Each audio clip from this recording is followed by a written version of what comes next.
Región química del mundo físico. En la doctrina Rosacruz del universo se divide en 7 mundos o estados de materias diferentes, como sigue. 1. El mundo de Dios. 2. El mundo de los espíritus virginales. 3. El mundo del espíritu divino. 4. El mundo del espíritu de vida. 5. El mundo del pensamiento mental, concreto, plano mental. 6. El mundo del deseo, plano astral. 7. Mundo físico. Esta división es arbitraria sino necesaria porque la sustancia de cada uno de esos mundos está sujeta a las leyes que prácticamente no obran en los otros. Por ejemplo, en el mundo físico la materia está sujeta a la gravedad, contracción y dilatación.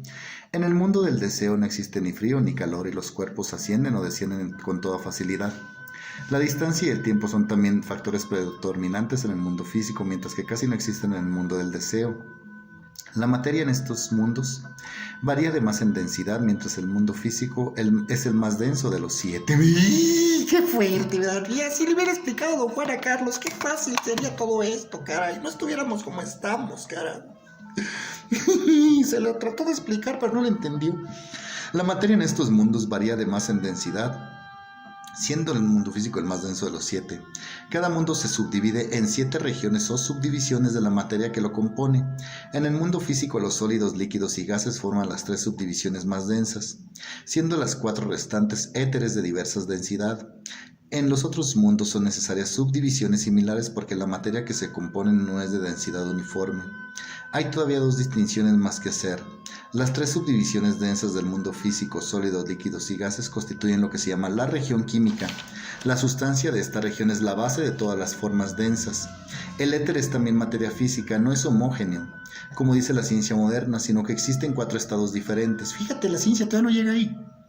Constituye el medio de la región de acceso para el espíritu viviente, que imparte vitalidad a las formas de la región química. Las 4 subdivisiones más útiles o etéricas del mundo físico constituyen lo que se conoce como región etérica. En el mundo del pensamiento, las 3 subdivisiones superiores son las bases del pensamiento abstracto y por lo tanto se llaman en conjunto la región del pensamiento abstracto. Las 4 subdivisiones más densas suministran la materia en la que la forma las ideas concretas y por lo tanto se denomina la región de pensamiento o concreto. El estudio cuidadoso que el ocultista presta a las características del mundo físico podría parecer superfluo si no mirara todas las cosas desde un punto de vista muy diferente al del materialista. El último solo conoce 3 estados de materia: sólido, líquido y gaseoso. Estos estados de materia son todos químicos porque derivan de los componentes de la Tierra. De esta materia química que se han formado todos los cuerpos y todas formas minerales, vegetales y animales. Y por lo tanto estos cuerpos son tan químicos como las sustancias que comúnmente se denominan así. Bien sea que consideremos la montaña o la nube que corona su cima, la savia de la planta o la sangre del animal, la telaraña, el ala de la mariposa o los huesos del elefante, el aire que respiramos o el agua que bebemos, todo está compuesto de las mismas sustancias químicas: chon, carbono, hidrógeno, oxígeno y nitrógeno, hidrógenos de Gurdjieff, Es lo mismo. ¡Ay, ojeras! ¿Qué es, pues, lo que determina la conformación de estas sustancias básicas en las múltiples variedades de cuerpos y formas que vemos en nuestro entorno? Es el espíritu uno, universal, expresándose a sí mismo en el mundo visible, como 4 grandes corrientes de vida en varios grados de desarrollo. El cuádruple impulso espiritual moldea la materia química de la Tierra en la variedad de formas en los 4 reinos: mineral, vegetal, animal y humano.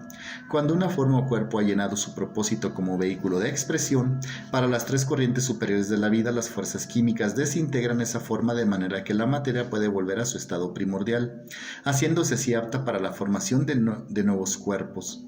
El espíritu o vida que moldea la forma como medio de expresión es, por lo tanto, tan extraño al material que usa como extraño y personalmente independiente es el carpintero de la casa que constituye para ocuparla. Como que todas las formas minerales, vegetales, animales y humanas son químicas, deben ser lógicamente tan muertas y desprovistas de percepción como lo es la materia química en su estado primitivo. Y los Rosacruces afirman que en efecto es así. Algunos hombres de ciencia dicen que hay percepción de todo tejido muerto o vivo perteneciente a cualquiera de los 4 reinos.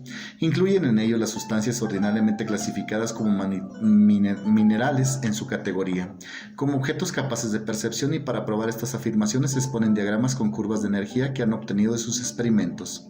Otros investigadores dicen que no hay tal percepción, ni aún en el cuerpo humano salvo en el cerebro, que es el asiento de la percepción. Afirman que es el cerebro y no el dedo el que sufre cuando este último es herido. Los hombres de ciencia están pues divididos contra sí mismos. En este curso, como en otros puntos, la afirmación de cada contendiente es parcialmente cierta. Depende de lo que se entienda por percepción o sentimiento. Si significamos con ello una simple respuesta a los choques o impactos tales como el rebote de una pelota o goma arrojada contra el suelo, es correcto, por supuesto, el atribuir tal percepción o sentimiento al mineral, a la planta y a los tejidos animales, pero si queremos indicar placer, dolor, amor y odio, alegría y tristeza, sería absurdo atribuir tales cosas a las formas inferiores de la vida, a un tejido orgánico suelto, a los minerales en estado nativo o al cerebro, porque tales sentimientos son expresiones del espíritu inmortal consciente de sí mismo, y el cerebro es únicamente el teclado del magnífico instrumento en el cual toca el espíritu humano la hermosa y admirable sinfonía de la vida, de la misma manera que el músico se expresa en su violín. Así como hay personas que son incapaces de comprender que deben existir mundos superiores, así también hay otros que, habiéndose relacionado ligeramente con los reinos superiores, adquieren el hábito de menospreciar este mundo físico. Tal actitud es tan errónea como la del materialista. Los grandes y sabios seres que ejecutan la voluntad y el designio de Dios nos colocaron en este mundo físico para que aprendamos grandes e importantísimas lecciones que no pueden aprenderse bajo estas otras condiciones, y es nuestro deber el emplear nuestro conocimiento de los mundos superiores para aprender lo mejor posible las lecciones de este mundo material puede enseñarnos. En este sentido, el mundo físico es una especie de escuela, modelo o un laboratorio de experimentación. Estamos en un laboratorio multicósmico. Alégrate, aquí hay de todo. Para enseñarnos a trabajar correctamente con los otros dos, conozcamos o no su existencia. Lo que prueba que la gran sabiduría de los creadores de ese plan. Si no conociéramos más que los mundos superiores, cometeríamos muchos errores. Errores que solo se harían patentes cuando las condiciones físicas se manifestaran ante nuestros ojos. Para ilustrar esto, imaginemos el caso de un inventor pensando en una nueva máquina. Primero la construye mentalmente y la ve completa en su imaginación, realizando perfectamente el trabajo para el que está destinada. Luego la dibuja y al hacerlo quizá encuentre que es necesario modificar algo. Después de dibujarla, ha quedado satisfecho y crea su idea viable. Procede a construir su máquina con los materiales apropiados. Es casi seguro que habrá necesidad de nuevas modificaciones antes de que la máquina pueda realizar el trabajo requerido. Puede hasta ser necesario variarla totalmente o comprobarse de que su forma actual es completamente inútil, y entonces habrá necesidad de hacer otros nuevos planos y mejores. Pero nótese esto, porque aquí está lo importante. El nuevo plan se hará para eliminar los defectos de la máquina inútil primitiva. Si no se hubiera construido una máquina material que hiciera evidente los defectos de la ideación o concepción mental, la segunda idea apropiada no se habría conocido. Esto se aplica igualmente a todas las condiciones de la vida, sociales, mercantiles o filantrópicas. Muchos proyectos parecen excelentes a lo que los concibe, y muchos siguen pareciendo buenos después de llevarlos al papel, pero cuando se experimentan en el terreno de la práctica también son muchos los que fracasan. Esto, sin embargo, no debe desanimarnos. Es muy cierto que nosotros aprendemos más de nuestros errores que de nuestros éxitos, y la verdadera luz a través de la cual debemos contemplar el mundo físico es considerarlo como una valiosa escuela experimental en la que aprenderemos lecciones de la mayor importancia. La región etérica del mundo físico. Tan pronto como entramos en este reino de la naturaleza, nos encontramos en el mundo invisible e intangible, donde ya no sirven nuestros sentidos ordinarios, y por consiguiente esta parte del mundo físico está prácticamente inexplorada por la ciencia material. El aire es invisible, pero la ciencia sabe que existe. Por medio de instrumentos apropiados puede verse la velocidad del viento. Por la comprensión puede hacerse visible bajo la forma de aire líquido. Sin embargo, ya no es tan fácil hacer algo semejante con el éter. La ciencia material sabe que es necesario para la transmisión de la energía eléctrica, con conductores o sin ellos.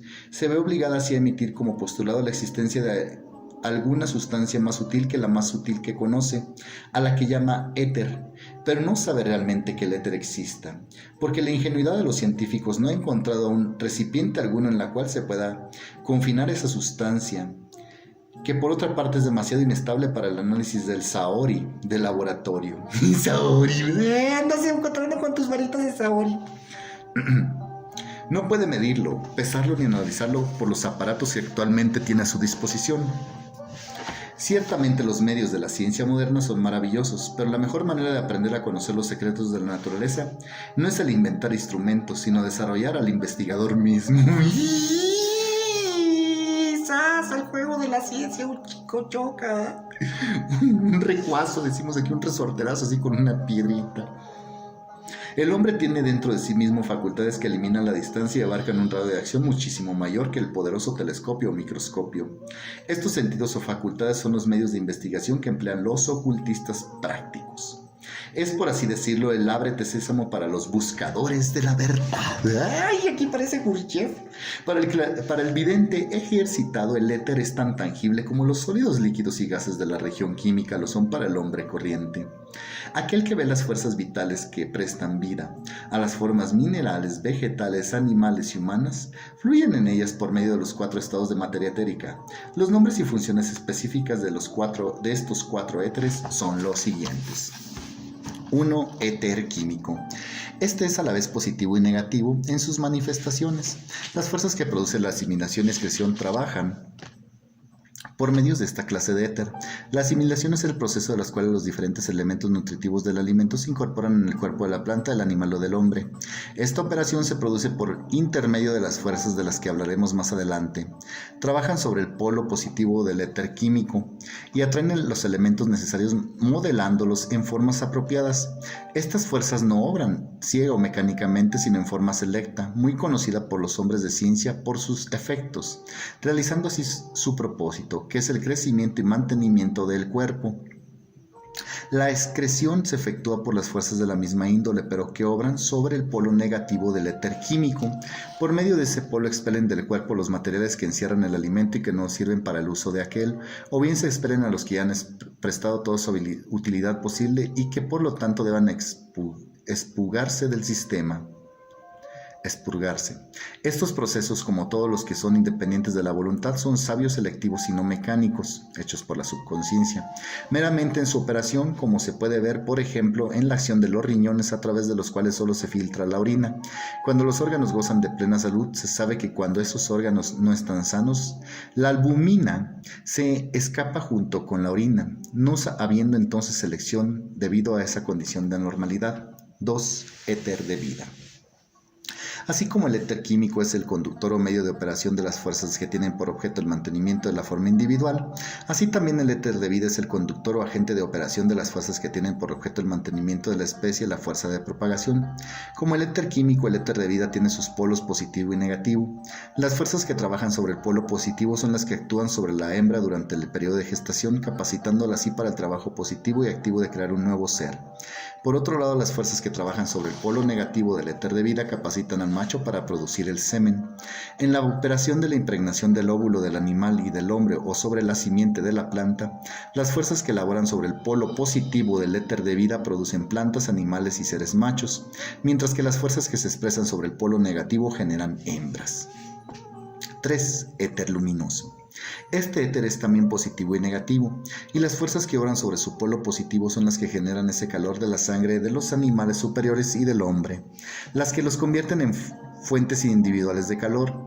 Las fuerzas que obran sobre el polo negativo del éter luminoso son las que operan a través de los sentidos, manifestándose como funciones pasivas de oído, vista, tacto, olfato y gusto.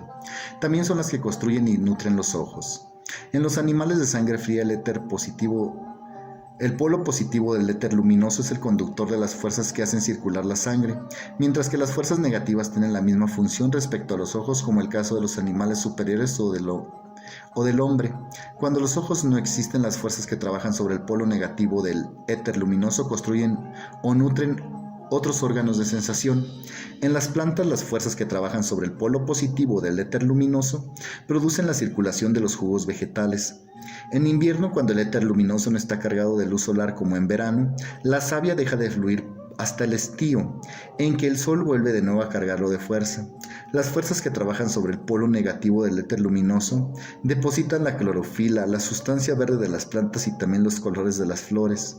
En una palabra, todos los colores en cualquier reino de la naturaleza se depositan mediante la acción del polo negativo del éter luminoso. Por lo tanto, los animales tienen el color más marcado en la espalda y las flores en el lado que mira el sol o la luz. En las regiones polares de la Tierra, donde los rayos del Sol son débiles, todos los colores son débiles también, y en algunos casos que están superficialmente depositados, que en invierno desaparecen y los animales se ponen blancos, como sucede, por ejemplo, en el armiño. 4. Éter reflector. Indicamos anteriormente que la imagen mental de una casa, generada por la mente del arquitecto, puede ser recobrada tomándola de la memoria de la naturaleza, aún después de muerto el arquitecto. Todo acontecimiento deja tras sí un recuerdo indeleble en ese éter reflector. Así como los seres gigantescos de la infancia de la Tierra dejaron huellas en el carbón petrificado, así como la marcha de un alud de nieve puede señalarse por los trazos que deja sobre las rocas, así también los pensamientos y todos los actos de los hombres dejan un recuerdo indeleble en la memoria de la naturaleza y en el éter reflector, donde el vidente ejercitado puede leer su historia con una facilidad proporcional a su capacidad y ejercitamiento. El éter reflector también tiene este nombre por más de una razón, porque los recuerdos o imágenes que hay en él no son sino reflejos de la memoria de la naturaleza. La memoria real de la naturaleza se encuentra en un reino mucho más elevado. Ningún vidente desarrollado se pone a contemplar ese éter porque las imágenes o recuerdos de él son borrosos y vagos comparados con los que se encuentran en el reino superior. Los que leen en este éter son aquellos que no tienen elección, quienes en realidad no saben lo que están leyendo o viendo.